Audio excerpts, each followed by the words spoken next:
او اللہ سے ڈرو، یہ دیکھو وہ کیا کیا کیا کیا رہے ہیں، کون سا عہدہ تم سے مانگ رہے ہیں، یہی کہہ رہے ہیں کہ وہ مجرم سامنے لاؤ جنہوں نے میرے نبی پاک کی شان میں یہ بات کی ہے۔ تو یہ غلط بات ہے، کیوں نہیں سزا دی گورنمنٹ نے، کیوں اس کو باہر نہیں نکالا؟ اور میں دلیل دیتا ہوں، ایک آدمی نے کراچی کے ایک لیڈر نے پاکستان مرد آباد کہا تھا، اس کا کھاتا مٹ نہیں گیا؟ بولے میں کراچی میں گاڑی کے شیشے کھول کھول کے دیکھتا رہا ہوں کہ ہر دیوار پہ اس کا نام لکھا ہوتا تھا، آج کدھر گیا؟ کیا کہا اس نے؟ پاکستان مرد آباد، یہی کہا نا اس نے؟ بولے نا یار، تو سزا ہوئی کہ نہیں؟ اس کا پتہ کٹا کہ نہیں ملک سے؟ تو جو پاکستان زندہ باد نہ کہے، اگر اس کا پتہ کٹ جاتا ہے تو جو تاجدار ختم نبوت زندہ باد نہ کہے، اس پر کیوں نہیں فتویٰ لگایا جاتا؟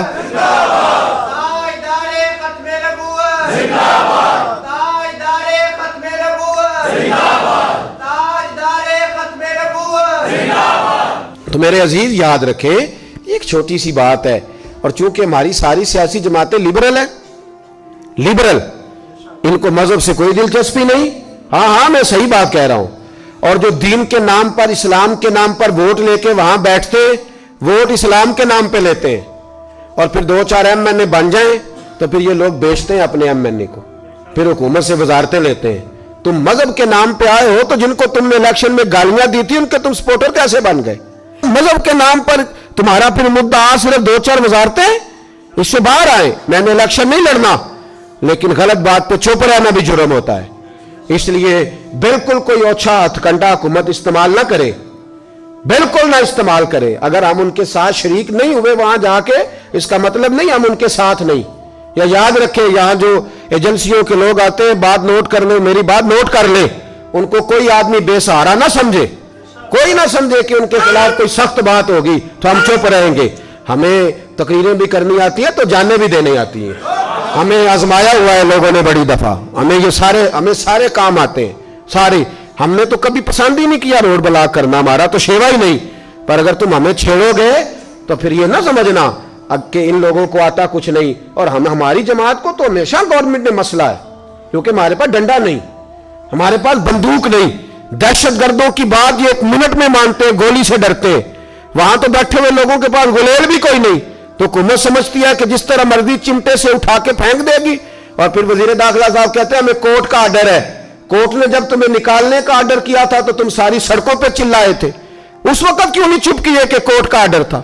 یہ والا آرڈر زیادہ ضروری ہے کورٹ کا؟ یہ ختم نبوت کا مسئلہ ہے، یہ رسول اللہ کی عزت کا مسئلہ ہے۔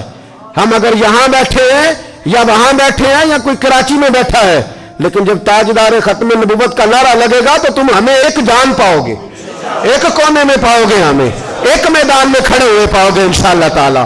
ہمیں آتا ہے، سارے کام ہمیں آتے، اور ہم بڑے باریک بین لوگ ہیں، ہم ہر چیز کو اس کی گہرائی تک سمجھنے کے۔ میں نے کہا کہ کسی کے طریقہ کار سے اختلاف کر سکتے ہیں، کسی کے سٹائل سے اختلاف کیا جا سکتا ہے، لیکن مطالبے سے اختلاف بالکل نہیں کیا جا سکتا۔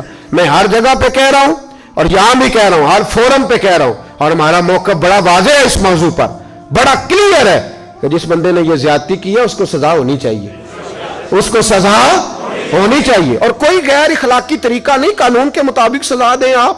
آپ نے دی نہیں کراچی کے لیڈر کو سزا، اس نے پاکستان کے خلاف بات کی تو سزا دی نہیں، اس کا پتہ نہیں کاٹ دیا، تو لائے ان لوگوں کو سامنے کھڑا کریں، اسے سزا دیں۔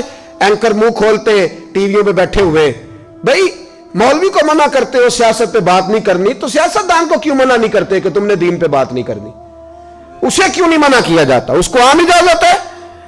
اینکر پرسن ٹی وی پہ بیٹھ کے کہتے ہیں نبی پاک نے معاف کیا، نبی پاک نے معاف کیا۔ ہاں معاف کیے، بڑا معاف کیے، لیکن نبی پاک نے معاف کیا، جناب عمر نے معاف کوئی نہیں کیا، حضرت علی نے معاف نہ کوئی نہیں کیا، حضرت ابو بکر نے معاف، عثمان غنی نے معاف۔ کچھ کافر تھے نبی پاک کے بے ادب، فتح مکہ ہوا تو وہ بھاگ گئے، ان کو مکے کے مشرکین نے مشورہ دیا تم ہو نبی پاک کے گستاخ، چہرے پہ پردے ڈال کے چھپ چھپا کے نبی پاک تک پہنچ جاؤ، اگر تو حضور تک چلے گئے تو بچ جاؤ گے، علی کے ہتھے نہ چڑھ جانا کہیں، نبی پاک تک پہنچ گئے تو بچ جاؤ گے، عمر کے ہتھے نہ چڑھ جانا، خبردار کہیں تمہارا سامنا خالد بن ولید سے نہ ہو جائے،